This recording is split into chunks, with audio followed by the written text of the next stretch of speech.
What is going on, everybody? Welcome back to Chuds BBQ. My name is Bradley Robinson, and today is the final episode of the Reverse Flow Smoker build series. If you haven't been following along over the last several weeks, we went through the entire building process of this Reverse Flow Smoker, talked all about the tools I used, where I got the materials and all that sort of stuff, and now we put it through a few cooks. So today I can finally answer the question that I get asked the most out of any other question through emails, DMs, live chats, and that question is, what are your thoughts on reverse flow smokers? So let's get into it. So over on my Instagram, I didn't ask me anything about this reverse flow pit regarding welding, building the pit itself, or how it cooks and things I've cooked on it so far. And the most frequent response and the obvious question is, do I prefer this over traditional flow? And the answer is no, definitely not. You can call me biased or whatever you want because I learned how to cook on a traditional flow offset. So going to this is just a little foreign to me. It doesn't really make sense, but it does work and it does work really well. And truth be told, I really like this pit. Again, I might be biased because I built this thing and I put a lot of work and a lot of hours into it, and I'm really happy with how it came out. I love the way it looks, and it does cook well, so I have no reason to lie about this, and I'm excited to have it as part of my arsenal. But from a welding perspective, I don't think it makes much sense. You know, there's a lot of extra steel because of that big baffle plate in there. That's just adding cost to the build, and the problem it fixes is avoiding that big blast of heat coming in from the firebox, but in return it creates a lot of its own problems. First and foremost, as I mentioned, cost and weight. This thing is a beast just to get it from in this garage out to there. That's why it hasn't moved to the backyard yet. And to be frank, I don't think it will because I just put a shed on the side of the house, and the other side of my house is very sloped, so unless I get that leveled, I think it's living in here. And as far as cooking on this thing, it just seems a little less intuitive than a traditional flow. You know, on a regular traditional flow pit, it's fire, meat, exhaust. Could not be simpler. On this one, you've got that baffle plate, so you've got the turnaround, so you got more intense hot spots on either end, but that can be used for your advantage if you know how to cook on it. But just generally speaking, I really like the simplicity of the traditional design. And I should say right up front, this is all a very subjective review. This is my opinions and my anecdotal experience cooking on this thing. And I've cooked on a lot of pits in my day, but I'm sure the comments are already filling up with people who love their reverse flow that say they're better. But again, I have no reason to lie about this stuff, and this is just what I've found cooking on this thing for the last few weeks. So if you love your reverse flow, more power to you. But if this was the only pit I had, I'd be super stoked. You know, it cooks really well, it gets hot, it can get low and slow, but clearly I've got several options, and I don't hate this pit, but it's definitely not my favorite way to cook. I think the biggest difference with this pit, obviously, is that big old baffle plate in there, which just completely changes how an offset cooks. And that's because that baffle plate is a big chunk of 3/16 inch thick steel. And as you can see, it heats up because all that grease is pretty much burned onto this thing, which one, makes it a lot harder to clean, but also puts a lot of bottom heat on this cooker. And that's something I'm definitely not used to. If I want to cook with heat from the bottom, I'm gonna fire up a Chud box. So on this guy, you're cooking from top from the convective heat going over the meat. You're cooking from bottom because of all that radiant heat from the baffle plate. And then this pipe is made out of 3/8 inch thick steel, so it holds heat like a champ. So needless to say, this thing cooks a lot hotter, and it cooks food a lot quicker because it's cooking from pretty much every side, which can be a good thing or a bad thing. You know, for ribs, this is a fantastic rib cooker. Don't have to flip them. That membrane gets nice and crispy on the bottom. Everything cooks a lot quicker. But for something like a brisket, where you really don't want to toast the underside of that lean because it's so lean, it just doesn't work as well as your traditional super convective offset cooker. But of course, there's ways around it. You know, if I was going to do another brisket on this, which I probably will at some point, I would go a lot lower and slower. And also, I like to burn a bit dirtier of a fire in this pit. That's because there's so much radiant heat that everything cooks a lot quicker. Therefore, it takes less time in the smoker. I did that honey mustard baby back rib episode a couple weeks back, and those ribs were done in 2 hours. You're not going to get much smoke flavor in 2 hours, especially when I was predicting like a 5 or 6 hour cook on those things. But there's always a way around it. Now, before we dive into some more questions, there's been some things that I've been needing to do to this pit for a very long time. Not sure if you can see it, but there's a little weld, a little pinhole I missed right there. And of course, there's one on the bottom, which is why there's a big grease stain in the driveway. So let's fix that real quick.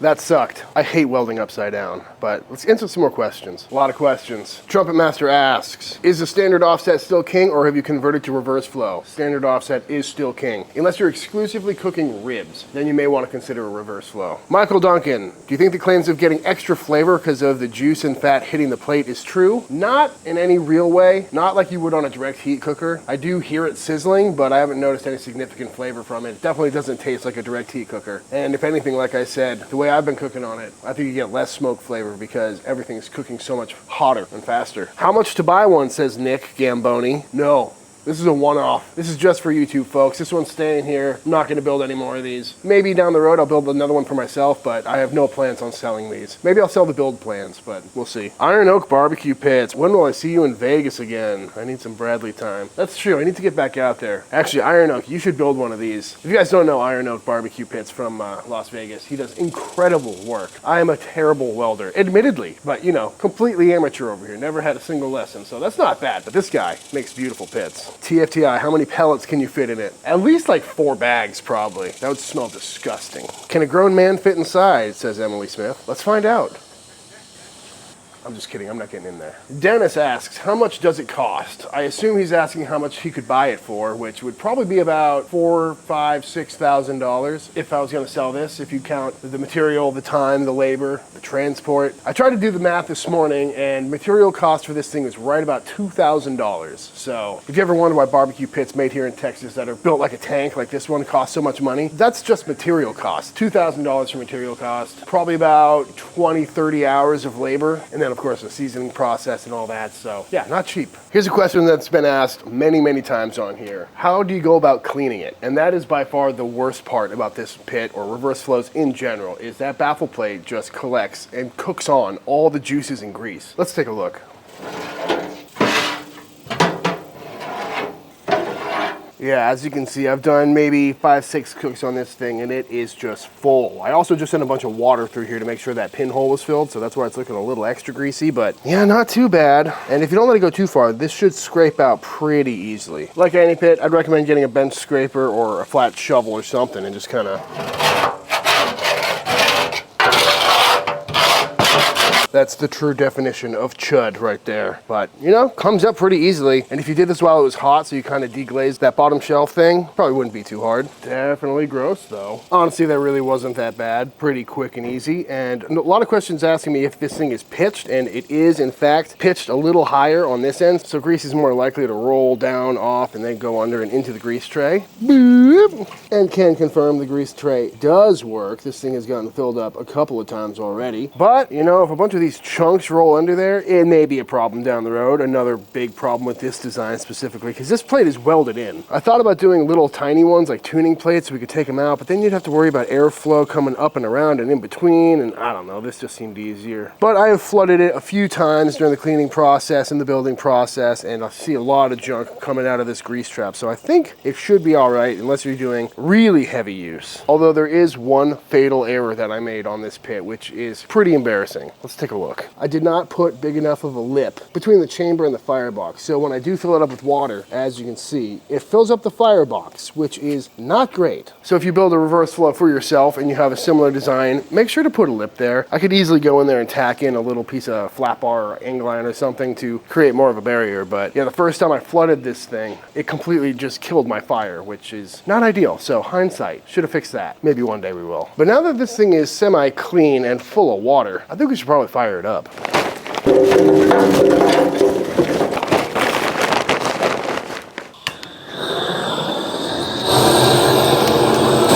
Sear Pro got a new design. It no longer hangs on the firebox. Just figured that out.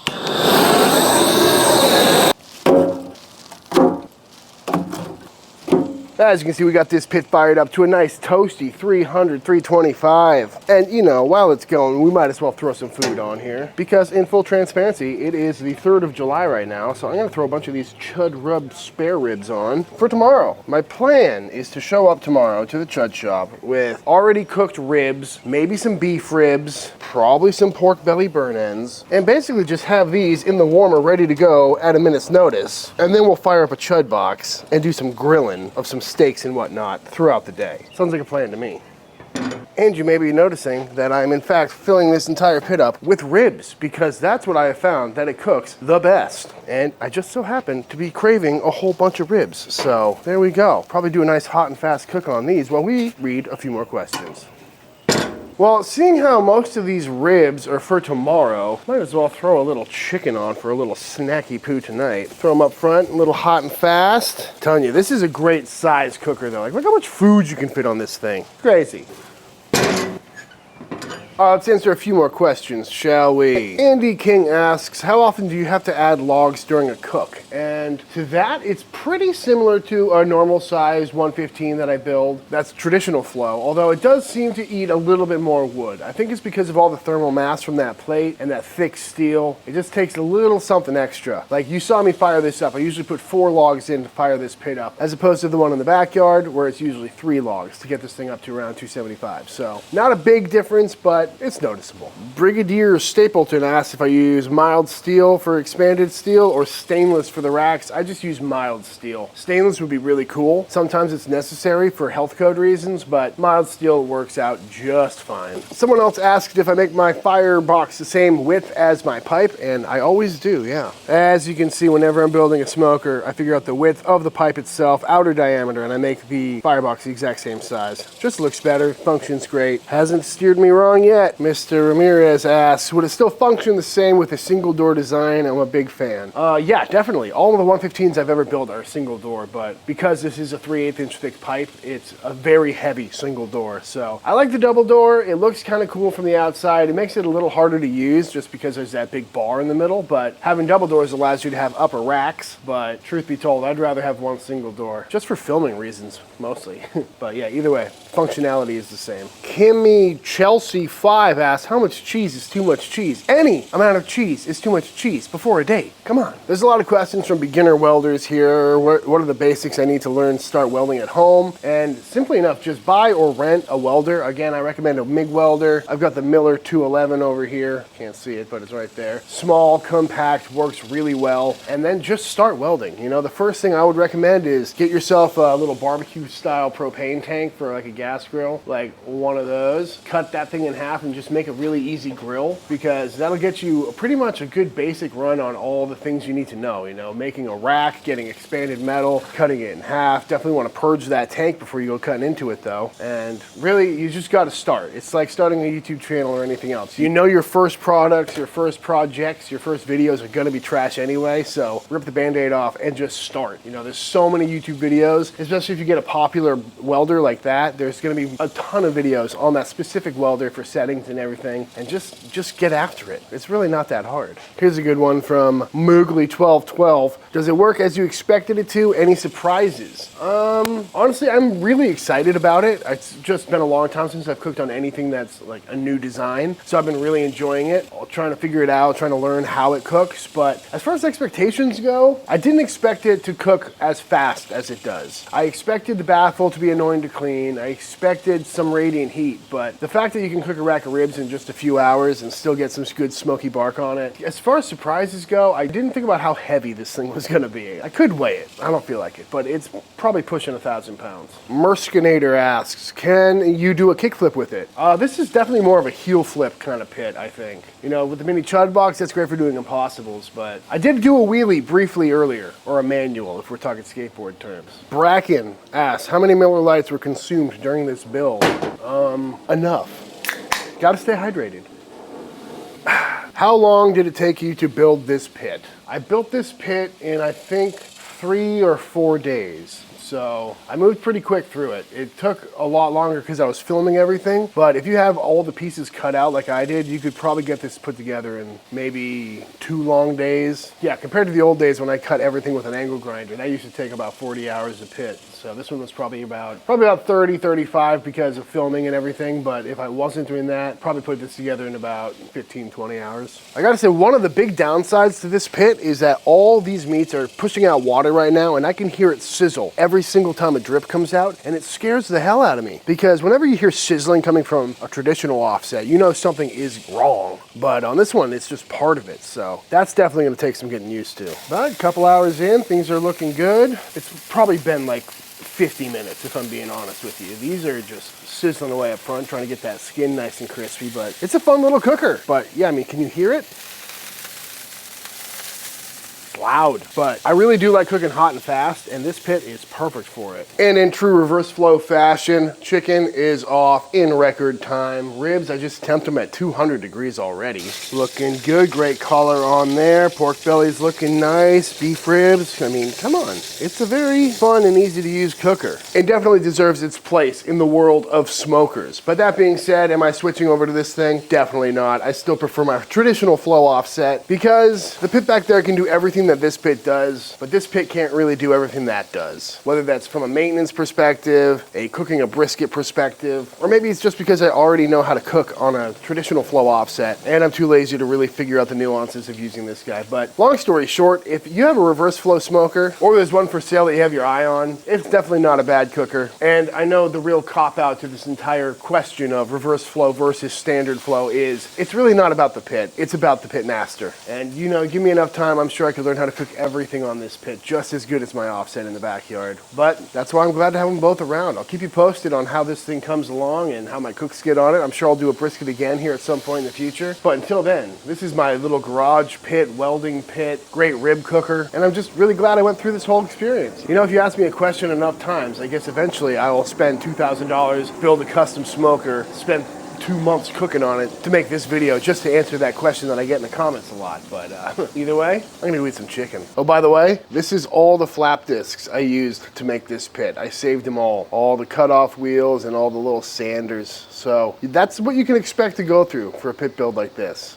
Just saying. All right, y'all, and that is it. That is my thoughts on reverse flow smokers. I had to build one myself just to figure this out. And, you know, long story short, it's a great cooker. It cooks pretty similar to my offset. It's got some caveats. And because of the extra cost, the extra weight, and that baffle plate just being kind of annoying, I would definitely stick with traditional flow. But, you know, I think at this point I put out enough information so you can make that decision for yourself. But all that being said, if you enjoyed this video, let me know by hitting that subscribe button. Let YouTube know by dropping a like on this video. If you give any of these recipes or pit builds or have a reverse flow of yourself, be sure to tag me on Instagram at Chuds BBQ. I'd love to see what y'all are cooking. Big shout out to all the Patreon members. Thank you for supporting Team Chud and allowing me to keep making all these videos. And until the next time I see you, please go cook something outside. Peace.